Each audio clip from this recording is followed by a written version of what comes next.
totoo yung reports about one senator na pag sila daw majority, malalatag nila ebidensya. Hindi po.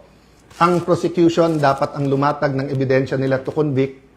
Ang defense ang dapat lumatag ng ebidensya nila para ma-acquit. Ang senator judges ay dapat mag-examine ng mga ebidensya. Okay? So, in accordance with the rules, and there are rules of evidence. So, people will be able to judge us. So, that's one important thing, the impeachment.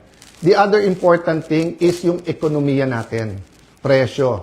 So, in the next few days, we will be announcing to you the hard work that we're going to do in the different committees to help address inflation, to help address ang problema sa production sa agriculture, to help address yung mga walang pera sa pagpapagamot.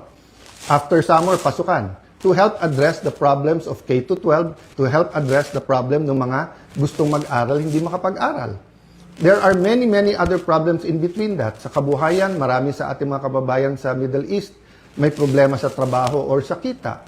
Marami sa ating importers sa taas ng dolyar ngayon, nahihirapan. So napakaraming problema.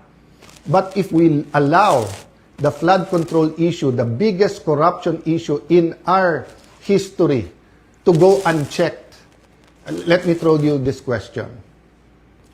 Alam niyo na ba kung ano talaga ang scheme o scam sa flood control?